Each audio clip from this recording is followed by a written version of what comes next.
नमस्कार। समय सन्दर्भमा स्वागत छ। म भूपाल लुइटेल। स्थानीय तहको चुनावको मिति घोषणा भएसँगै दलहरू दलबलसहित चुनावी प्रचारमा लागेको देखिन्छ। प्रमुख प्रतिपक्षी दल आजको दिनको सबैभन्दा ठुलो राजनैतिक दल चुनाव तत्कालै भर्खरै हुनुपर्छ भनिरहेको छ। तथापि चुनावी आचार संहिताको विरोध पनि गरिरहेको छ। अर्कोतर्फ रङको पनि उसले विरोध गरिरहेको छ। यो किन? चुनाव चाहने शक्ति नै कतै मुखमा राम राम बगालीमा छुरा भने जस्तो हो एमालेको।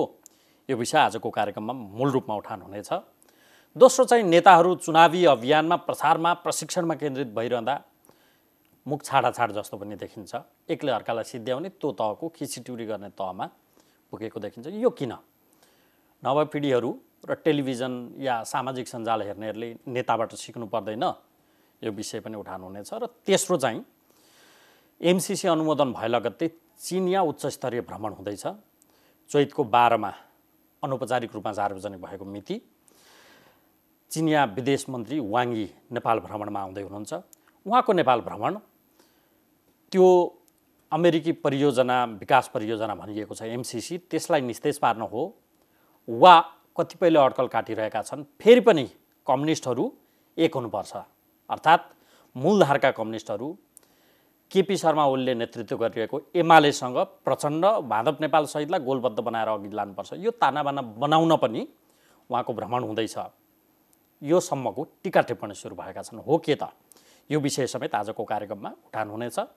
नेकपा एमालेको अहिलेको प्रचार विभागको उपप्रमुख हुनुहुन्छ पोलिट ब्युरो सदस्य नेता विष्णु रिजाल। उहाँ विगतमा परराष्ट्र मामिलामा जानकारी राख्ने, वर्तमानमा पनि, र पार्टीको विगतमा चाहिँ परराष्ट्र विभागको उपप्रमुख हुनुहुन्थ्यो। स्वागत छ यहाँलाई। धन्यवाद। आराम हुन्छ? ठिकै छ। सबैभन्दा पहिला चाहिँ चुनाव चाहेको एमाले संसद भङ्ग गरे। यता भर्खरै चुनाव होस् भन्छ एमाले, तर व्यवहार उसका र निर्वाचन आयोगका प्रति उसको असहमति हेर्दा चुनाव त एमालेलाई नचाहेको जस्तो देखिन्छ। किन? चुनाव भनेको निरपेक्ष विषय होइन। चुनावका लागि त्यसकै प्रकारको वातावरण आवश्यक पर्छ। हामीले त्यही भएर संवैधानिक ढङ्गले नै निर्वाचन आयोगको परिकल्पना गरेका छौँ र संविधानले नै निर्वाचन आयोगलाई एउटा संवैधानिक अङ्गका रूपमा व्यवस्थित गरेको छ। यसबिचमा निर्वाचन आयोगले राजनीतिक दलहरूसँग कुनै परामर्श नगरिकन, आचार संहिताका बारेमा एउटा बैठक पनि आयोजना नगरिकन आफू खुसी ढङ्गले जुन आचार संहिता जारी गरेको छ त्यो आपत्तिजनक छ, त्यो एकाङ्गी छ, त्यो अस्वाभाविक छ। निर्वाचन आयोग स्वयंका विगतका नजिरहरूको पनि त्यो प्रतिकूल छ। यहाँले उठान गर्न खोजेको विषय, हामीलाई सोधिएको विषय र हामीले अहिले प्रतिक्रिया जनाइरहेको विषय, स्थानीय तहका पदाधिकारीहरूले निर्वाचन लड्नका लागि आफ्नो पदबाट राजीनामा दिनुपर्ने भन्ने विषय छ। यसो हेर्दाखेरि पदमा रहेर निर्वाचन लड्नुभन्दा त पद बाहिर रहेर लड्दा स्वतन्त्र निष्पक्ष हुन्छ, सबै बराबर भन्ने एउटा आकलन पनि पाइन्छ, एउटा पर्सेप्सन पाइन्छ। तर विषय यति होइन। निर्वाचन भनेपछि वडा सदस्यदेखि प्रधानमन्त्रीसम्म सबैसम्म एउटै नियम लागू हुन्छ। निर्वाचन आयोग स्वयंको विगतको नजिर के छ? 2054 सालमा 2074 सालमा आचार संहिता जारी गर्दा निर्वाचन आयोगले कस्ता कस्ता प्रावधानहरू राखेको थियो? व्यक्तिहरू हुनुहुन्थेन होला, तर निर्वाचन आयोगमा बनिएको यो पहिलो फर्मेसन हो। व्यक्तिहरू फरक फरक हुनुहुन्थ्यो होला, तर निर्वाचन आयोगलाई त हामी संस्था मान्छौँ, संस्थागत। तर चुनाव त मेनिपुलेट हुन्छ नि, शक्तिमा बसेकोहरूले पदमै रहेर उम्मेदवार दिँदा। प्रश्नमा आउँछु। त्यसो हो भने प्रधानमन्त्री शेरबहादुर देउवा र उहाँको मन्त्री परिषदका सदस्यहरू आम निर्वाचनमा जाँदा राजीनामा दिएर जानुहुन्छ? यो देशमा प्रधानमन्त्रीले निर्वाचन लड्न पाउँदैन, वा प्रधानमन्त्री भइरहेको मान्छेले निर्वाचन लड्न चाह्यो भने उसले राजीनामा दिनुपर्ने हुन्छ र देश प्रधानमन्त्रीविहीन, मन्त्रीविहीन, सरकारविहीन हुन्छ? हाम्रो संविधानले त्यस्तो परिकल्पना गरेको छैन। त्यसकारण हामीले भनिरहेका छौँ यो असमान छ, यो विभेदकारी छ, यो पूर्वाग्रहपूर्ण छ र यो स्वयं निर्वाचन आयोगको नजिर विपरीत छ। तर प्रधानमन्त्रीले त चुनाव गराउने हो, त्यो गाउँपालिकाको वा नगरपालिकाको अध्यक्ष वा मेयरसँग कसरी तुलना हुन्छ? मेयर वा अध्यक्षले त चुनाव गराउने होइन। हाम्रो गाउँमा गएर प्रधानमन्त्रीले मतदान अधिकृत हुने हो र? प्रधानमन्त्रीले शान्ति सुरक्षाको जिम्मेवारी र माथि उनले मिलाउनु पर्ने दैनिक प्रशासनिक कामदेखि अनेकौँ कामहरू, त्यसका लागि प्रधानमन्त्री हो भने तपाईँको कुरा अनुसार त प्रहरी छ, प्रशासन छ, कर्मचारीहरू छन्, किन प्रधानमन्त्री चाहियो? कयौँ निर्णयहरू काम मुख्य सचिवले हुन्छ? होइन, यसमा द्वैत निर्णय हुन हुँदैन, विभेदकारी निर्णय हुन हुँदैन। जे शक्तिको दुरुपयोगको जुन प्रश्न तपाईँले गर्नुभयो, चुनावमा शक्तिको दुरुपयोग शेरबहादुर देउवाले बढी गर्नु होला कि हाम्रो गाउँको वडा सदस्यले बढी गर्ला? गर्न चाहँदा गर्दा त शेरबहादुर देउवा, मन्त्रीहरू वा माथि केन्द्रमा रहेको मानिसहरूले त बढी गर्ला नि त। के शक्ति हुन्छ र गाउँको गाउँपालिकाको वडा अध्यक्षसँग वा प्रधानमन्त्रीले हो नि, वडा अध्यक्षसँग वा वडा सदस्यसँग के चाहिँ त्यस्तो असाधारण शक्ति हुन्छ र त्यो चुनावमा दुरुपयोग हुन्छ? तर तपाईँहरूलाई लागेको बात चाहिँ बहुसङ्ख्यक गाउँपालिका स्थानीय तहका प्रतिनिधिहरू तपाईँहरूको पक्षमा छन् त्यो मतले, होइन? त्यसकारण तपाईँहरू त्यस बापतको लाभ लिने हिसाबले त्यसको तपाईँहरू वकालत गरिराख्नु भएको छ भने तर्क छ। यो साह्रै साँघुरो सोचाइ हो यो। किनभने 20-25 दिन के अरे जनप्रतिनिधि हाम्रो पार्टीको मान्छे हुनु नहुनुले हामीलाई तातुरीमा केही पनि फरक पार्दैन। हामीले जनताका बिचमा गर्नुपर्ने कामहरू गरेका छौँ, गर्न नसकेका कामहरू हामीले जनताका सामु विनम्रतापूर्वक यो गर्न सकेनौँ भनेर हामी जान्छौँ र हाम्रा विकासका समृद्धिका सोचहरू हामी जनताका बिचमा लिएर जान्छौँ। त्यसले गर्दा सत्तामा हुनु नहुनुसँग केही मतलब छैन। हामी प्रतिपक्षमा छौँ केन्द्रमा पनि, तर चुनावको माग गरिरहेका छौँ आम निर्वाचनको लगातार ढङ्गले। भने विषय त्यो होइन, विषय चाहिँ विभेदकारी आचार संहिता, विभेदकारी प्रावधानहरू एउटै निकायले जारी गर्न मिल्छ कि मिल्दैन? यसको तर्कसङ्गत उत्तर निर्वाचन आयोगले दिनुपर्छ। यो चाहिँ निर्वाचन आयोगले भनिसक्यो यो संविधान सम्मत छ, हामी यसबाट पछि हट्छौँ। खै हामीले त संविधानमा कहीँ त्यस्तो लेखेको देखेनौँ, हामी पछि हट्दैनौँ उनले भनिसक्यो। हामीले त्यस्तो देखेनौँ। अब उहाँहरूको त्यो हट हुन्छ भने अब हामीले भन्नु केही छैन। तर यो पछि पनि तपाईँहरू प्रतिरोधमा उत्रिनुहुन्छ कि यसलाई यसमा असहमति जनाउँदै चुनावमा जाने? हामी प्रतिरोधमा उत्रेर सडक सङ्घर्ष गरेर वा अदालतमा मुद्दा हालेर यसलाई चाहिँ गिजोल्ने पक्षमा छैनौँ। हामीले उठाएको कुरा इनभ्यालिड छैन, जम्मै विरोध मात्रै हो। हामीले वैध कुरा उठाएका छौँ, हामीले जायज कुरा उठाएका छौँ र हामीले निर्वाचन आयोगको गम्भीरतापूर्वक ध्यान आकर्षण गराएका छौँ कि यस्ता खालका विभेदकारी र उत्तेजनापूर्ण कामहरू नगर्नुहोस्। सत्ताको खेलौना भएर सत्ताको इसारामा के गर्दा सत्तालाई सजिलो हुन्छ भन्ने हिसाबले मात्र नचल्नुहोस्। संवैधानिक निकाय हो, संवैधानिक दायित्व छ। उहाँहरूलाई थाहा छ 41% स्थानीय तह नेकपा एमाले जितेको छ। नेकपा एमालेका मानिसहरू स्थानीय तहमा धेरै छन्।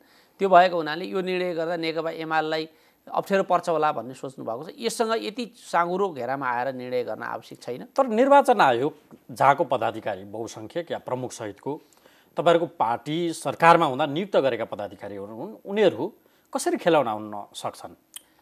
अरू कुरा मलाई थाहा छैन, अहिले म धेरै डिटेलमा जान चाहन्न। निर्वाचन आयोगको निर्णयहरू जे छन् यो निर्णय पूर्वाग्रहपूर्ण छन्। यो निर्णयहरू चाहिँ निर्वाचनको वातावरण बिथोल्ने खालका छन्।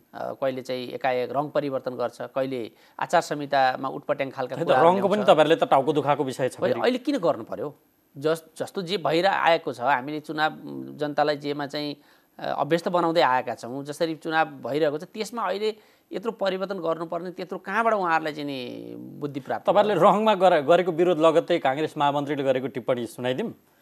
अब एमाले हरियो सागसब्जी देख्न पनि तर्सिन्छ भन्ने प्रश्न थियो उहाँको। उहाँहरू पनि त अँध्यारोमा मात्रै बस्नुहुन्छ होला नि त। त्यसो भए घाम लागेको बेला, सूर्य उदाएको बेला त उहाँहरू सार्वजनिक रूपमा आउनुहुन्न होला। यस्ता तुच्छ खालका टिप्पणीहरूप्रति मेरो केही प्रतिटिप्पणी छैन।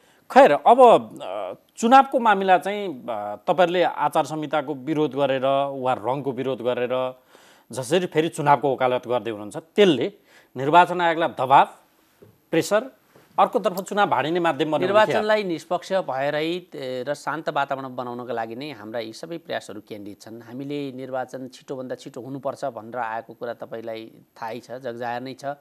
र वर्तमान सत्तारूढ गठबन्धन र यो गठबन्धनबाट बनेको सरकार, यसका वरिपरिका मानिसहरूले निर्वाचन धकेल्नका लागि कस्ता कस्ता कुतर्कहरू गरे, कस्ता कस्ता वकिलहरूलाई बहसमा उतारे, सर्वोच्च अदालतमा मुद्दा हाल्न लगाए, यी सबै हरकतका बावजुद नेपाली जनताको आकाङ्क्षा र नेकपा एमालेको दबावले निर्वाचन घोषणा भएको छ।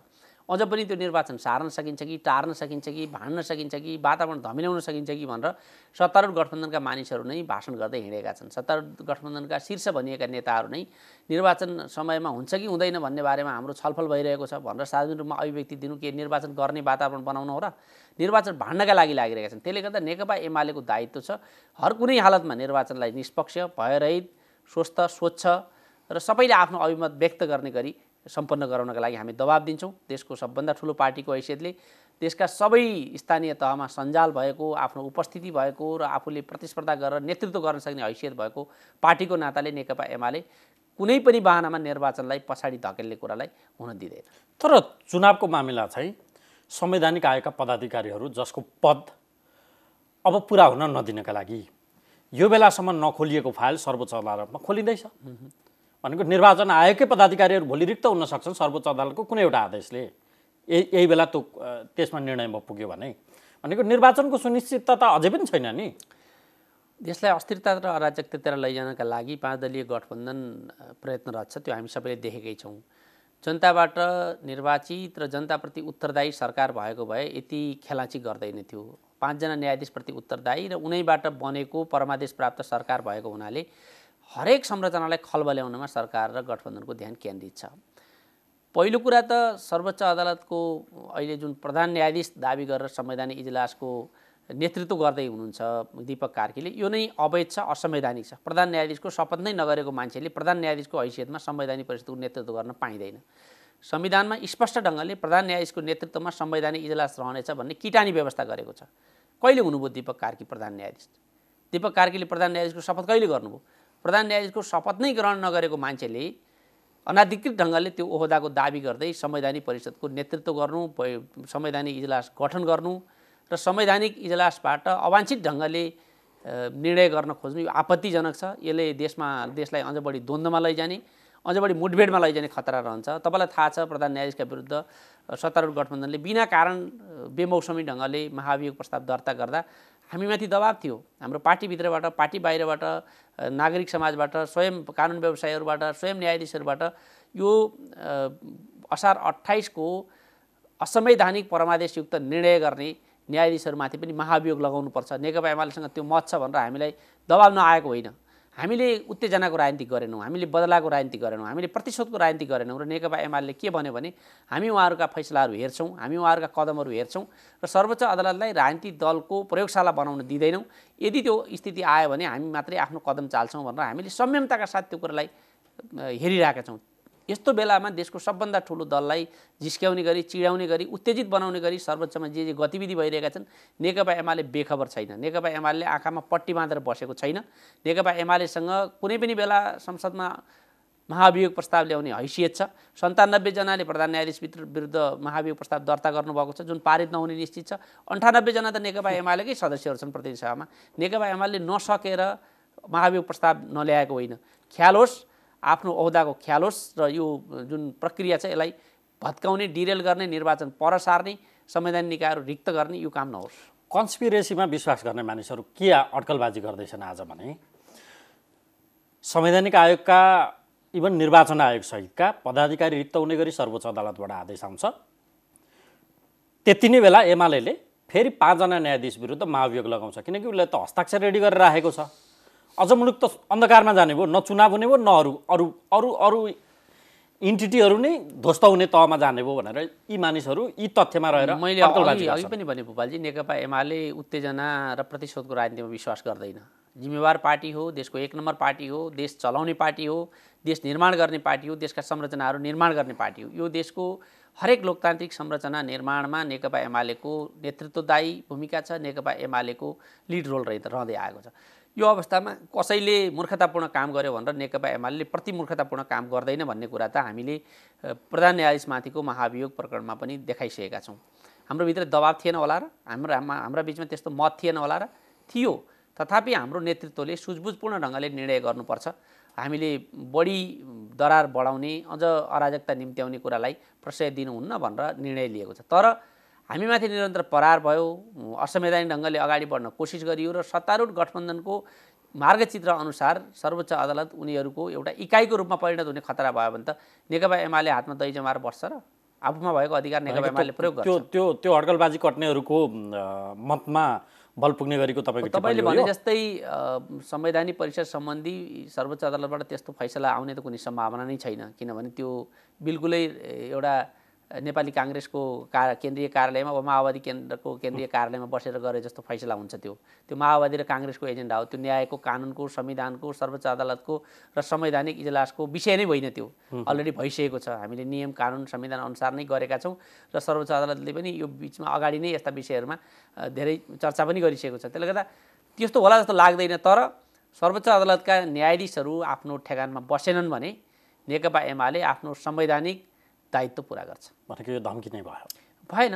हाम्रो जिम्मेवारीको कुरा स्मरण गराएको। कसरी धम्की दिने, उहाँहरूलाई प्रतिशोध लिने भए त हामी अस्ति नै उहाँहरू जति बेला हामीलाई आशंका थियो काङ्ग्रेसको उहाँहरू चाहिँ प्यादा बन्दै हुनुहुन्छ भन्ने हामीलाई आशंका थियो। त्यो बेला नै हामी महाभियोग प्रस्ताव दर्ता गरिहाल्थ्यौँ। हामी उहाँहरूका निर्णयहरू हेर्छौँ, उहाँहरूको निर्णयमा निष्पक्षता देखिएन, न्यायको अनुभूति भएन, राजनीतिक दलका कार्यकर्ताको गन्ध आयो भने त नेकपा एमाले चुप लागेर बस्छ। तर एउटा पार्टी निष्पक्षता या पक्षधरताको जजमेन्ट गर्ने ठाउँमा हुन्छ र न्यायाधीश हो र? संसद त हुन्छ, संसदमा महाभियोगको प्रस्तावको प्रावधान त संविधानले छैन आज। संसद छ, संसद चालु छैन, तर महाभियोग प्रस्ताव दर्ता गर्नलाई संसद चालु हुनुपर्छ भन्ने त्यहाँ पनि सभामुख तगारो हुनु होला नि फेरि। उहाँहरूलाई पनि हेरौँला नि त, सबै ठाउँमा उहाँहरूले तगारो गरेर उहाँहरूले चाहिँ गर्नुहुन्छ भने त्यो पनि जनताले थाहा पाऊँ। एउटाले ल्याएको प्रस्ताव दर्ता गर्नुहुन्छ, अर्काले ल्याएको प्रस्ताव दर्ता गर्नुहुन्न भने त्यो पनि जनताले हेर्नु। चुनाव नहुने आशंकाका प्रति ती संवैधानिक नियुक्तिहरूको फाइल अघि बढेको उहाँहरू सचेत कुरा मात्रै हो। उहाँ मेरो आग्रह छ देशलाई थप विवादमा लैजाने, द्वन्द्वतिर लैजाने, देशमा अराजकता सिर्जना गर्ने र देशलाई अन्ततः ब्ल्याक होलतिर लैजाने कुराको औजार सर्वोच्च अदालतका न्यायाधीशहरू नबनुन् भन्ने हाम्रो विनम्र आग्रह छ। अब नेताहरूको अभिव्यक्ति सुनिन्छ चुनावमा, त्यही सिट थियो थाहा छ, अब 13मा झार्दिउँ। तपाईँको पार्टी अध्यक्षले हिजै मात्रै भनेको बुथ सुरक्षा गर्नुहोस् है, त्यो कब्जा हुनसक्छ अर्को अभिव्यक्तिसँगै। अनि अरू नेताहरूलाई हुने खिसिटिउरी ती शब्दैको रूपमा उद्धृत गऱ्यो भने झन् अहिले त अशोभनीय हुन्छ। त्यो मैले उद्धृत गर्न छैन, सबैतिरबाट चौतर्फी रूपमा यो तहको नेतृत्वबाट त्यो किसिमका शब्दहरू मुख छाड्ने तहमा पुग्नु केपी शर्मा ओलीले यो भनेको कुरामा के असत्यता छ र? एउटा राजनीतिक दलले म त्यो पार्टीलाई चुनावमा गएपछि हराउँछु, अहिले जति सिट ल्याएको थियो त्योभन्दा अझै झार्नुपर्छ भनेर आफ्ना कार्यकर्तालाई जनतालाई अपिल गर्नु कसैलाई खिचिट्युरी हो र? पत्याउने तहमा त बोल्नु पर्यो भन्ने हो। अनि मत कब्जा हुनसक्छ, मत चपाइन सक्छ, मतपेटिका लुटिन सक्छ भनेर उहाँले भनेको कुरा के निराधार छ र? सुरक्षा गर्ने त सुरक्षाकर्मीहरू। यसअघिको निर्वाचनमा तपाईँले भरतपुरको काण्ड देख्नुभएको भनेको पराजित मानसिकता अहिले हाबी भयो भन्ने तर्क पनि हुन सक्ला। कसरी हुन्छ? सचेतता अपनाउनु पर्यो नि। माओवादीहरूको भर छैन, काङ्ग्रेसको भर छैन, उहाँहरूले चाहिँ यो निर्वाचनमा धाँधली गर्नुहुन्छ, मतपत्र चपाएर चाहिँ चुनाव जित्न बानी परेको हुनुहुन्छ भनेर जनतालाई सचेत गर्नु परेन? कार्यकर्तालाई सचेत गर्नु परेन? कसरी कब्जामा छन् सुरक्षाकर्मी? अनि तपाईँ उहाँहरूको प्यादा होइन, सुरक्षाकर्मी काङ्ग्रेसको माओवादीको कार्यकर्ता होइन, सुरक्षाकर्मी यो राष्ट्रको तपाईँ हामीले तिरेको करबाट पालित पोषित र यो करबाट बाँचेको राष्ट्रसेवक हो। हामीलाई उहाँहरूप्रति कुनै आशंका छैन, तर उहाँ सत्तारूढ गठबन्धनका मानिसहरूले दुरुपयोग गर्न सक्ने खतराप्रति चाहिँ हामी सचेत छौँ। भनेको आफैले नियुक्त गरेको प्रमुख निर्वाचन आयुक्तप्रतिको त्यस विषयमै जान्न म, किनभने नियुक्त त कसैले गर्छ, जो सरकारमा छ, जो प्रधानमन्त्री छ, जो संवैधानिक परिषदको अध्यक्ष उसको काम हेरौँ। हामीले विरोध गरिरहेका छौँ नि त। सर्वोच्च अदालतमा हिजो तपाईँलाई थाहा छ कुन कुन बेला नियुक्त न्यायाधीशहरूले के फैसला गरे, हामीले कुनै पूर्वाग्रह राखेका छौँ र? हामीले त आएका विषयहरूलाई विषयगत आधारमा चाहिँ टिप्पणी गरेका छौँ। भनेको आफ्ना मान्छे परै हुन बेर लाग्दैन भन्ने हामीलाई नेकपा एमाले त्यसमा विश्वास छैन। नेकपा एमाले एउटा प्रक्रियाबाट निर्णय गर्ने हो। अहिले नेकपा एमाले प्रतिपक्षमा चाहे त्यो न्यायाधीशको विषय हो, चाहे अहिले निर्वाचन आयोग या अन्य संवैधानिक आयोग पदमा भएको बेलामा एमालेका धेरै मानिसहरू पदमा भएको बेलामा गरेको निर्णयलाई, पदमा भएको बेला संवैधानिक दायित्व अनुसार, पदीय दायित्व अनुसार लिएका निर्णयहरूलाई नेकपा एमालेको निर्णय भन्न मिल्दैन। प्रधानमन्त्री नेकपा एमालेको बेला भएका नियुक्ति खाएका मानिसहरू आज नेकपा एमालेको फेभरमा छैनन् भन्न त सक्यो। म त्यो पनि शब्द प्रयोग गर्न चाहन्न। हामीले खालि त्यो संस्थाहरूको निर्णय हेर्ने हो, त्यो संस्थाहरूको काम हेर्ने हो। कुनै व्यक्ति कुन बेला नियुक्त भयो भन्ने कुरा त जो त्यो बेला पदमा हुन्छ त्यो बेला नियुक्त हुन्छ। एउटा पार्टीको प्रधानमन्त्री हुन्छ, त्यसमा चाहिँ प्रधान न्यायाधीश सदस्य हुन्छ, सभामुख सदस्य हुन्छ, राष्ट्रिय सभाको सदस्य हुन्छ, उपसभामुख सदस्य हुन्छ। यो सबै त एउटा संवैधानिक प्रावधान अन्तर्गत नियुक्त हुन्छ नि। जसको पालामा भयो भने त नियुक्त त हुन्छ कोही। त्यसले आधारमा चाहिँ काङ्ग्रेसले नियुक्त गरेको हुनाले यो चाहिँ अरू अघिपछि काम गर्न पाउँदैन भन्न त मिल्दैन नि। खैर, अब तपाईँ अन्तर्राष्ट्रिय मामिलामा पनि जानकारी राख्नुहुन्छ। विगतमा त तपाईँ परराष्ट्र विभागकै उपप्रमुख भएर काम गरेको हिसाबले चिनिया विदेश मन्त्री वाङ यी नेपाल आउँदै हुनुहुन्छ। चैत्रको दोस्रो साता पक्कापक्की जस्तै सूचना छ। उहाँको नेपाल भ्रमण अमेरिकाको विकास परियोजना संसदबाट अनुमोदन भए लगत्तै छ। त्यस अर्थमा त्यसलाई निस्तेज पार्न वा मेरो सुरक्षा हुने कुराको ग्यारेन्टी छैन भने तिमीलाई पनि एक्सन लिन्छु है भनेर चेतावनी दिन, सम्झाउनका लागि उहाँ आउँदै हुनुहुन्छ भन्ने कतिपय परराष्ट्र मामिलामा जानकारी राख्ने व्यक्तिहरू जो चिनकी राजदूत भइसकेका छन् उनीहरू यो अभिव्यक्ति दिइरहेछन्। तपाईँ के बुझ्नुहुन्छ?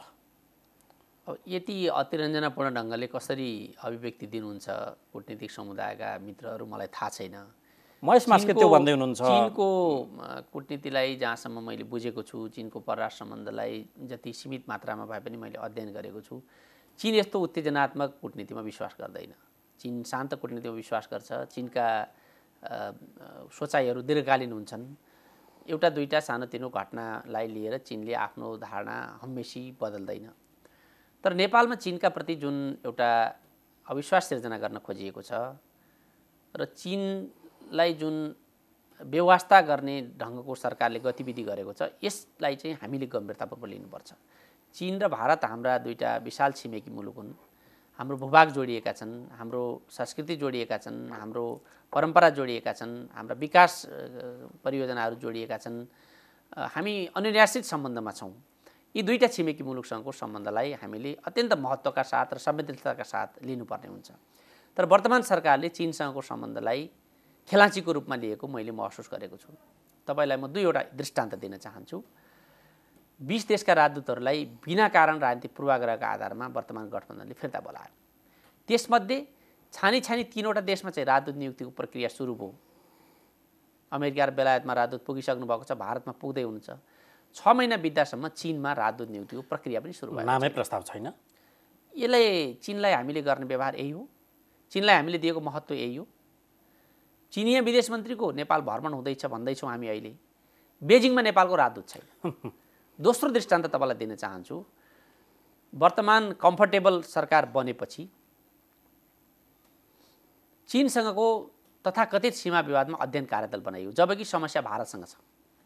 यो भन्न कुनै हामीलाई हिचकिचाट छैन। हामीले संसदबाट सर्वसम्मतिका साथ नक्सा पारित गऱ्यौँ। त्यो नक्सा अनुसारको भूभाग हामीले प्राप्त गर्न सकेका छैनौँ। हामीले त्यो नक्सा प्रकरणमा अभूतपूर्व राष्ट्रिय सहमति कायम गऱ्यौँ। त्यो राष्ट्रिय सहमतिको जगमा उभिएर भारतसँग वार्ता गर्नुपर्ने र वास्तविक अर्थमा नेपालको जमिन हामीले उपयोग गर्न पाउनुपर्ने, त्यहाँबाट भारतीय सुरक्षाकर्मी फिर्ता जानुपर्ने यो अवस्थामा भारतसँग एकचोटि पनि कुराकानी नगरिकन हुँदै नभएको विवादका नाममा चीनसँग सीमा अध्ययन कार्यदल बनाउँछ भने यसले चीनलाई झस्काउँछ कि झस्काउँदैन? त्यही त, उनी किन आउँदैछ त? देशहरूको बीचको यो लडाईँ, यो कार्ड खेल्ने मानसिकताबाट हामी मुक्त हुनुपर्छ। हामीले दुई छिमेकी बीच सन्तुलित सम्बन्ध कायम गर्नुपर्छ। जहाँसम्म चिनिया विदेश मन्त्रीको भ्रमणको कुरा छ, औपचारिक ढङ्गले त यसको घोषणा भएको छैन। त्यसले गर्दा औपचारिक ढङ्गले त हामी कुनै यसमा प्रतिक्रिया दिन असमर्थ छौँ। एउटा घटनाले मात्रै देशहरू बीचको सम्बन्ध निर्धारण हुँदैन।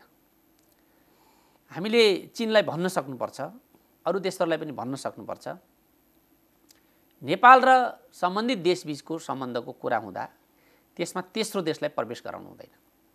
नेपाल र चीनको कुरा गर्दा अमेरिकालाई, नेपाल र भारतको कुरा गर्दा चीनलाई, नेपाल र अमेरिकाको कुरा गर्दा अर्को कुनै देशलाई हामीले प्रवेश गराउनै मिल्दैन। हामीले एमसीसी सम्झौता स्वीकार गरेका छौँ, एमसीसीको रकम हामीले स्वीकार गरेका छौँ। यसै गरी बीआरआईमा पनि हामीले हस्ताक्षर गरेका छौँ।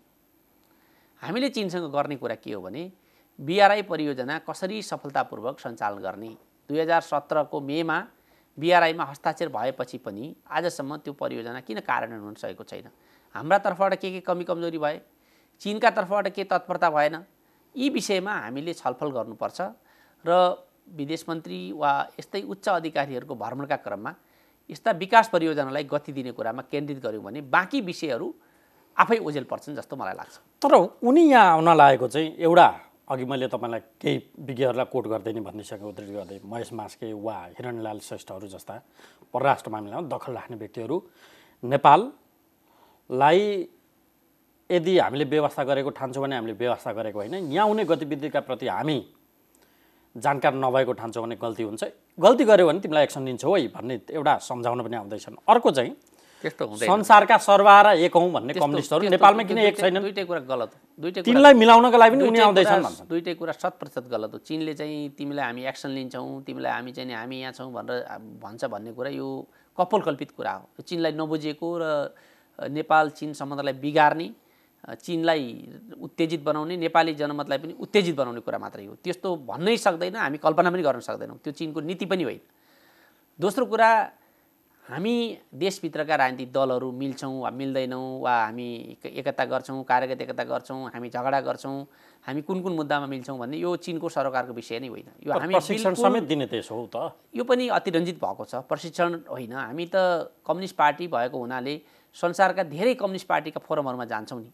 अहिले पनि एउटा आइएमसीडब्ल्युपी विगतमा फुट्न नदिनुको लागि निकै लामो कूटनीतिक पहल त चिनिया राजदूतले यहीँबाट पनि गरे हो। कुनै पनि देशले पार्टी फुटोस्, डेमोक्रेसी कमजोर होस्, नेताहरू छिन्न भिन्न हुन् भनेर कल्पना गरेको थियो र त्यसमा मिलाउनका लागि अहिले उनले सुझाव दिन गलत सक्दैनन्। कुरा हो त्यो। उहाँहरूको त्यो कार्यक्षेत्रमै पर्दैन। उहाँहरू दुई देशबीचको सम्बन्धलाई उचाइदिनका लागि प्रयत्नरत हुनुहुन्छ। उहाँहरू औपचारिक भ्रमणमा आउँदै हुनुहुन्छ र उहाँहरूको राष्ट्रबीचका हुने विषयहरूका बारेमा कुराकानी हुन्छ। हाम्रो पार्टीको विषय यो विषय नै होइन। तर अन्तिम एउटा नि म तपाईँलाई एउटा रेफरेन्स, पोखरामा हिजो अस्ति भर्खरै प्रचण्डले गएर देउबाजीलाई धम्क्याउँदै के भन्नुभयो भने खबरदार हेप्दै गयो भने म एमालेसँग हामी सहकार्य गर्छौँ। त्यो चाहिँ प्रचण्डले चिनिया विदेश मन्त्री नेपाल आउन लाग्दाखेरि नोटिस होस् भनेर उहाँलाई सुनाएको भन्ने अर्थमा मानिसहरूले व्याख्या गरे। म माओवादीका कार्यकर्ताको प्रशंसा गर्छु। माओवादीका अध्यक्ष प्रचण्डले खुलेआम ढङ्गले भन्नुभएको छ म यो पार्टी चलाउन सक्दिनँ, कि म यो काङ्ग्रेसको पाउमा लिएर चढाउँछु, कि म एमालेलाई लिएर बुझाइदिन्छु, एक्लै चुनाव लड्न सक्दिनँ, काङ्ग्रेसलाई अहिले रिक्वेस्ट गरिरहेको छु, काङ्ग्रेसले मानेन भने म एमाले कहाँ लिएर पनि बुझाउँछु, यो एक्लै यो पार्टी चल्दैन, यो पार्टी विघटन हुन्छ भनेर निरन्तर जुन भनिरहनु भएको छ। त्यसका बावजुद पनि कतिपय माओवादीका कार्यकर्ताहरू चाहिँ प्रचण्ड जाने कार्यक्रममा आइराख्नु भएको छ, माओवादीको वकालत गरिरहनु भएको छ। यो माओवादीका कार्यकर्ताको पार्टीप्रति आन्दोलनप्रतिको वफादारिताको म चाहिँ कदर गर्न चाहन्छु। प्रचण्डका अभिव्यक्तिलाई त्यति गम्भीरतापूर्वक लिनुपर्छ जस्तो मलाई लाग्दैन। उहाँले जे भन्दै आउनुभएको छ, जे गर्दै आउनुभएको छ, जे उहाँका अभिव्यक्ति छन् 180 डिग्री परिवर्तन हुन उहाँलाई चाहिँ 1 घन्टा पनि लाग्दैन। अघिल्लो दिनसँग एमसीसी उहाँका लागि राष्ट्रघाती थियो। केपी ओलीलाईसम्म एमसीसी खारेज गरौँ, यो पारित नगरौँ भनेर उहाँ लबिङमा जानुभएको थियो। भोलिपल्ट रातारात उहाँ चाहिँ एमसीसीको पक्षधर भएर संसदमा चाहिँ उभिनुभयो मतदान गर्नु। त्यसले गर्दा उहाँहरूले चाइनालाई के भन्नुभएको थियो, भारतलाई के भन्नुभएको थियो, अमेरिकालाई के भन्नुभएको थियो, कसबाट के अपेक्षा गर्नुहुन्छ, हामीलाई यसमा मतलब छैन। हामी आफ्नो राष्ट्रिय आवश्यकताअनुसार निर्णय गर्छौँ। नेकपा एमालेको नेतृत्वको सरकारलाई विस्थापन गरेर आफैले दक्षिणपन्थी बुर्जुवा प्रतिक्रियावादी भन्ने नेपाली काङ्ग्रेसको नेतृत्वमा सरकार स्थापित गरेर फेरि नेकपा एमालेसँग चुनावी एकता हुन्छ र बैतरणी तरिन्छ भन्ने कल्पना प्रचण्डको छ भने त्यो निन्द्राबाट बिउजन उचित हुन्छ।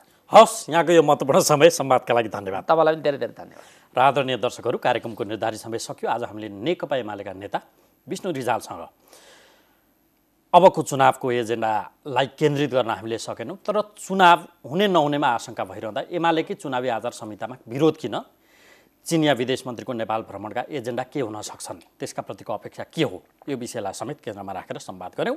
अर्को अङ्कमा फेरि तपाईँ हाम्रो भेट हुने नै छ। हामीलाई आजलाई बिदा दिनुहोस्। नमस्कार।